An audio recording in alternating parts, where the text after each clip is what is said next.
Okay, fantastic. Can everybody hear me? Just Sohail, can you hear me? Yeah, very well. Okay, Yes. so thank you for that introduction, Stefan, and hopefully my time starts now. Yeah, So, yeah, I just put my chronometer. Yeah. okay, fantastic. So our presentation is on COVID-19 challenges that we have faced. Sorry, go back to the previous. COVID-19 challenges of international students in Greater Sudbury. My name is Sutama Ghosh. I am joined by Sohail Shahid Mia, who's a PhD candidate in policy studies and a co-PI of this project. We also have with us Sad El Hakmi, who is a research assistant to this project and is an integral part because he's done most of the interviews in French. We also want to acknowledge the contributions of our non-student research assistants, Anasuya Roy and Sanchaita Baumik, who have both worked on not only doing some of the interviews, but also the transcriptions. Our partner was Sudbury Local Immigration Partnership from Sudbury. And this research was funded by Sharks,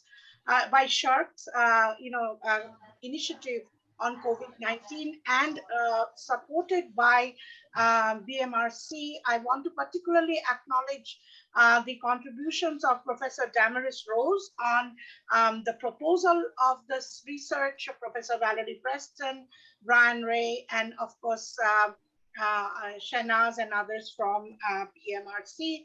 And I was also supported by my colleague Louisa at various parts of this project. Moving on. Over to you, Sohail. Good afternoon, everyone. Thank you, Stefan, for the introduction. Thank you all for having us. To begin with the PowerPoint presentation for today, this is what the outline will look like. So we will start by having a discussion on the study rationale and the objectives of our study. Then we will briefly discuss the geographical context of the city of Greater Sudbury. Then we will provide some details on the research questions, methods, and the socio-demographic profile of the respondents. Then we will move to the pre-COVID challenges as well as the challenges during the ongoing pandemic, which the international students faced. And we will provide some examples of individual and social resiliency. And we will end our presentation with some of the key recommendations that were provided to us by international students. Next slide. About the project, given the paucity and the lack of research on the international students in the third-tier cities, particularly in Northern Ontario, this study focuses on the city of Greater Sudbury. Next slide, please. So this is the map of what the city of Sudbury looks like. As you can see in the map, we have highlighted where the Laurentian University as well as Cambrian College and College Boreal are located within the city. And we also highlighted downtown Sudbury in green to kind of show you where all these three major academic institutions are situated within the downtown Sudbury. They are not within a walking distance, but you do have to take public transportation to be able to have access to all these three academic institutions. That being said, Cambrian College and College Boreal are only within 5 minutes drive from each other. In order for the city of Sudbury, in order to attract more international students, one of the main ways for them to participate in the Northern Immigration Project was to recognize that international students are one of the main populations that can contribute to the economy of the city. That is why in 2005, the idea of diversity became one of the main focuses for the city. And from 2005 onward, the city started to attract more international students, more specifically by the three academic institutions. Laurentian is recognized as Canada's only university with a tricultural mandate. It offers an outstanding higher education and research experience both in English and French, and does offer a comprehensive approach to Indigenous studies. Laurentian is also the largest bilingual provider of distance education and has more than 10,000 students in total. Cambrian College is the largest public college of applied arts and technology in Northern Ontario since 1967. It does provide a vibrant community with more than 11,000 learners, with over 4,100 students in full-time programs and over 7,000 students in part-time programs across all their three campuses, which are located in Sudbury, Espanola, and Manitoulin Island. And last is College Boreal, which is the Francophone College of Applied Arts and Technology. It is very well known for environmental and natural resources programs in manufacturing, agriculture, as well as mining and wildlife. College Boreal has more than 15,000 students as of 2021. Next slide, please. Back to you, Professor.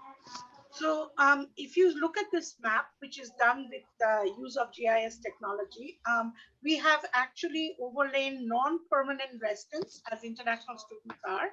And then we have on top put visible minority. The reason for doing that is to see to the extent to which the essential location of these visible minority non-permanent residents are.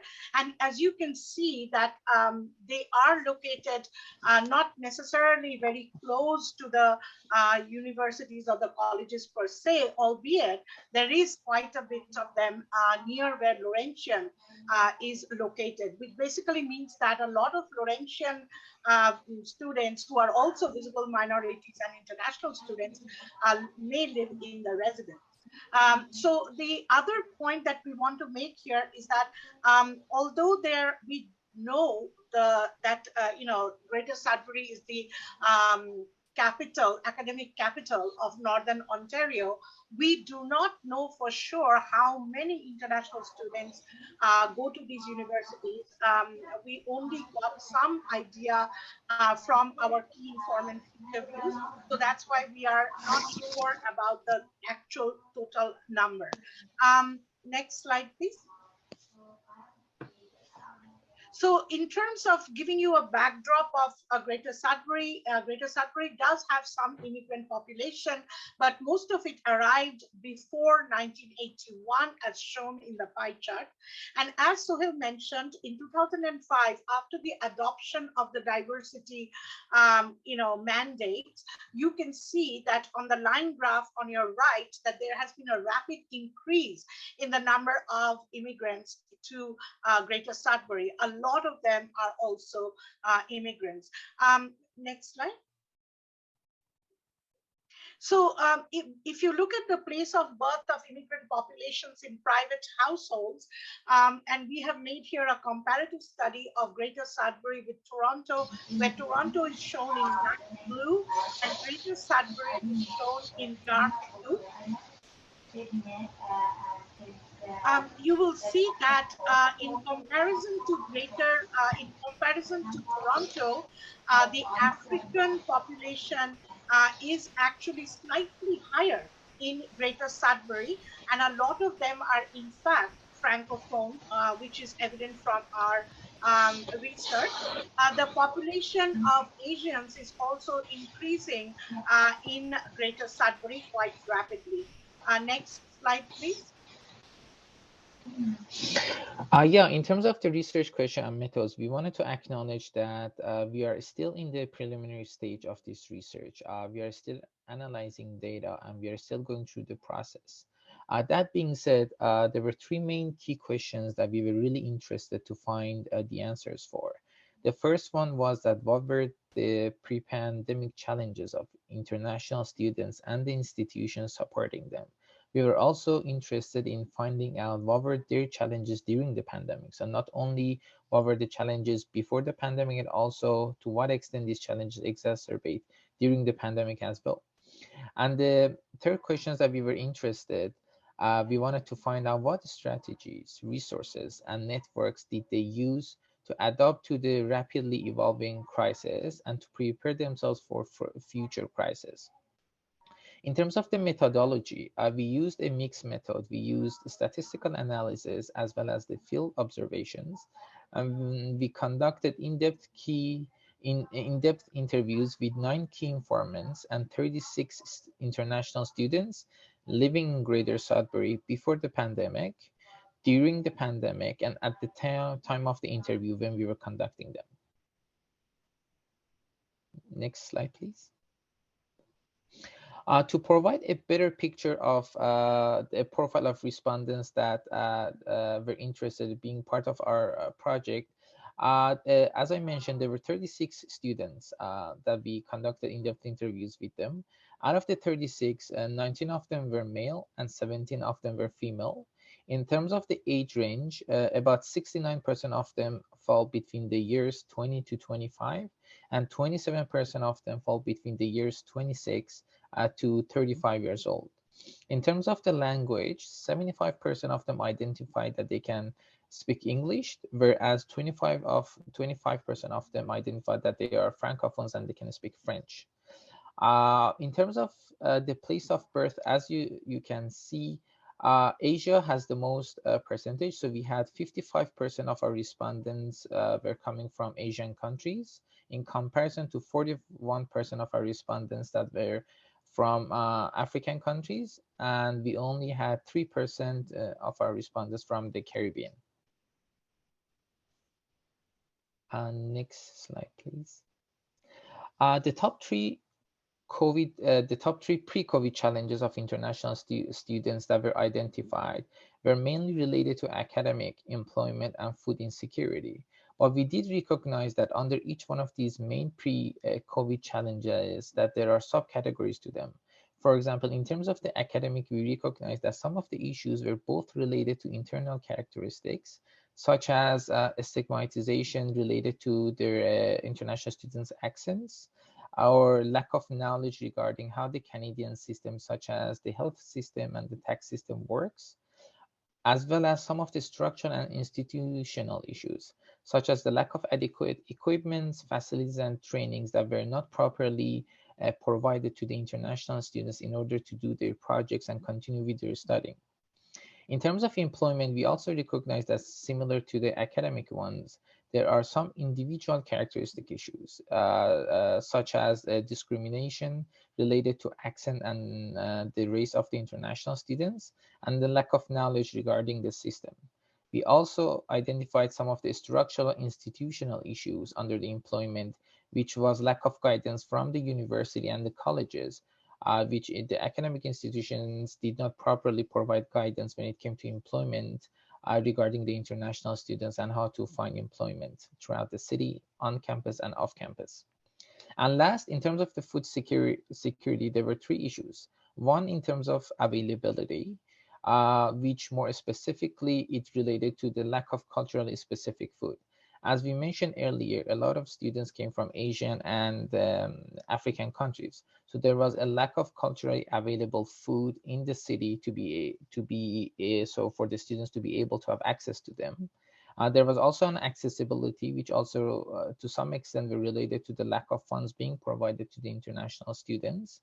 And last, in terms of the utilizations, there were some inabilities to cook due to some of the discriminations that the international students faced from their landlords, or sometimes there was a lack of facility and also a time constraint, which was one of the issues that international students were dealing with when it came to food insecurity. Next slide, please. These are just 3 examples of what the international students shared with us of what they are going through. And we just thought it's a good idea to share this with all of you so you can get a better sense and understanding of what exactly our international are going through, and to kind of really picture of ourselves in their shoes. The first one, it was provided by Sophia from the Democratic Republic of Congo, a francophone from College Boreal.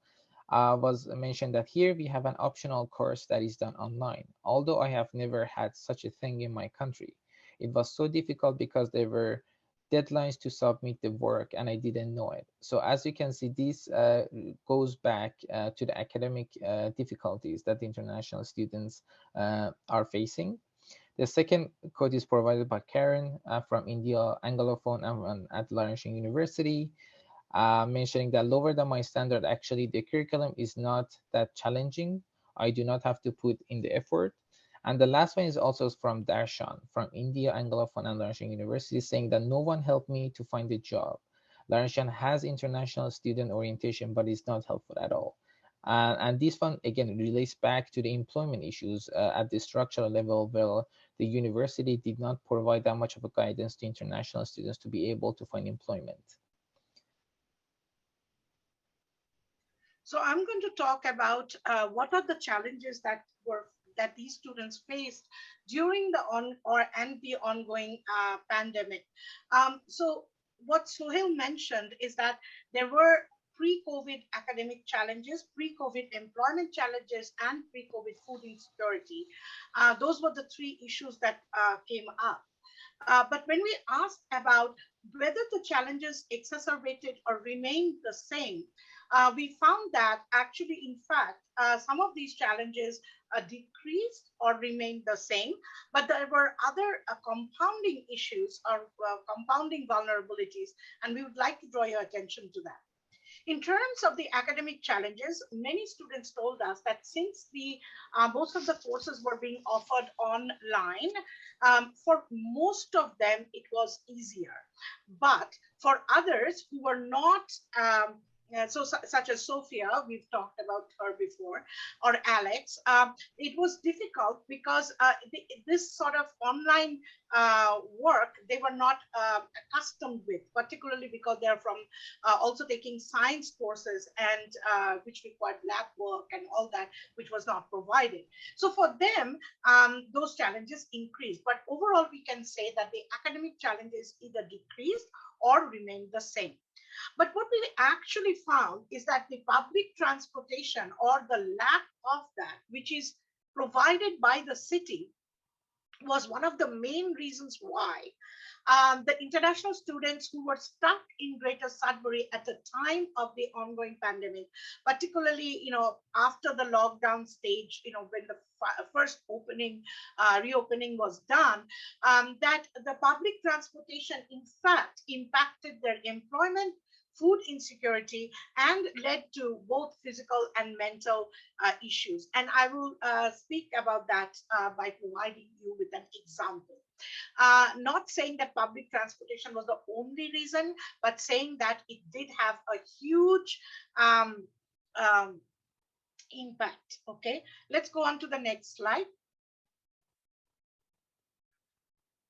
So I'm going to read out this quote from Alex, who's also from Democratic Republic of Congo and going to Laurentian. This is what she told us. When the lockdown was declared, I saw everyone's parents is coming to pick them up, but I had no one who would help me at all. I had to stay put in the residence as the rent was prepaid. It's a very important point. When it hit mid-March, I could not go to my job, which was located downtown. As the map showed, it's not easy to walk from Laurentian downtown, or get any groceries on a regular basis. Most grocery stores are also located in downtown. Because our bus passport, and Laurentian provides this bus passport, which is a subsidized actually sometimes even free for students, was already discontinued by the university. So to go from the residence to the grocery store where she was working was about 45-minute walk. I did that for some days, but then it was just too much. So I want to tell you that when international students come here, yeah, you can say that everybody faced the same problems. We were all stuck at home. The issue is that they do not have anybody who can support them, particularly those who came as single students. Next slide, please. So as Sophia explains here, that social isolation was very common. Again, many of us will perhaps say that, okay, I was having the same problem. And I want to draw your attention to some points. I was in the house all the time, moving from my bedroom to my living room. It made me so anxious, or I would say nervous, because the online classes were from 8 a.m. to 4 p.m. There was a lot to do, and I felt like my head was going to explode. I wanted to go out for a walk, but I couldn't. It was forbidden. I was also afraid of COVID and of being exposed. So, what is compounding the challenges of international students is that they are alone. If they have COVID, then there is no support available to them. They're alone. They're alone in the room. And Sophia was also living in the residence. So what is important to realize here is that without community support, without institutional support, these students are basically vulnerable. Next slide. So in terms of individual and social resilience, what we can say is that what we have found that almost all students sought help from the academic institutions they were attending. So in other words, Laurentian, College Boreal, as well as Cambrian College. They also sought help from the city and the YMCA, but they did not receive any assistance. Now, the reason why assistance could not be provided, particularly by the city and YMCA, is because they did not have funding, nor do they have the mandate to provide services to international students. So our key informant explains that as a result of not having funding, not having staff, it was difficult, and they also thought that it is the job of the institutions to provide, in other words, the universities and the colleges to provide the support. Our students told us, the people we talked to told us that the institutions, they wrote emails and the emails were answered and some solutions were provided, but those solutions did not work. As a result, most of our the respondents we had spoken to, once their rents, the prepaid rent, which international students have to provide when the semester begins. So when at the end of the semester, so which is, in May, then they started thinking about what will they do? Will they stay in Greater Sudbury or would they move? So most students came to the GTA. Some students went to Montreal, and that is how they spent from June until about the end of July or early August, and then again they went back to campus to again face similar problems. We are happy to elaborate on that. YMCA did provide some assistance, and yes, I realize that but again, they were, it was very difficult for them because YMCA also did not have enough funding to provide, or the staff to provide that assistance. Next slide, please. Sohail.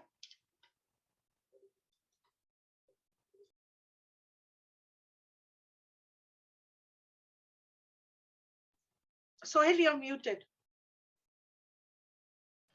Sorry about that. Here we provide the two main recommendations that international students provided to us.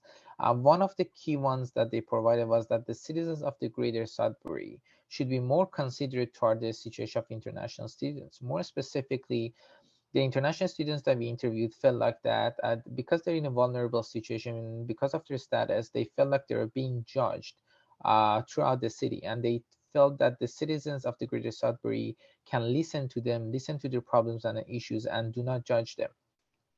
The second main recommendation that was provided to us by the international student was that they needed more support from the municipal government, the city, and the academic institutions. More specifically, they mentioned that most of the fundings that were provided by the municipal government, international students were not eligible to receive them because of their status. So they were hoping that there will be some improvement in that area so they can really be able to be eligible and use that funding to be able to support themselves. And they also mentioned that in terms of the academic institutions, they really needed a better communications from the university and the colleges to not leave them really alone in this situation that they are in right now, and also to some extent to continue their scholarships that they were promised once that they will be getting it. That being said, this is the end of our presentations. Thank you all for listening, and we are happy to answer any questions that you may have from us. Thank you very much. We